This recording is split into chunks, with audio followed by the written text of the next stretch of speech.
নদিয়ার পলাশীপাড়া অভিযাত্রী ক্লাব এবছর 50 ফুটের দুর্গা প্রতিমা তৈরি করে সকলকে তাক লাগিয়ে দিল। এবছরে তাদের দুর্গাপুজো 21তম বর্ষে পড়ল। উদ্যোক্তারা জানিয়েছেন এবছরের পুজোর বাজেট প্রায় 10 লক্ষ টাকা।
সমস্ত ধরনের প্রসাধনী সামগ্রী, জুয়েলারি, কসমেটিক, সিটি গোল্ড ও উপহার সামগ্রীর জন্য আজই আসুন অঞ্জলি গিফট গ্যালারি, নদিয়ার পলাশীপাড়ায় রায় মার্কেটে।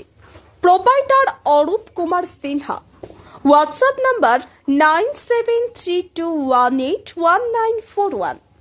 যদি এখনও আমাদের খবরের দর্পণ চ্যানেলটি সাবস্ক্রাইব না করে থাকেন তাহলে এখনই সাবস্ক্রাইব করুন, সঙ্গে বেল বাটনটি ক্লিক করুন আর পেয়ে যান সব খবরের দ্রুত ভিডিও আপডেট।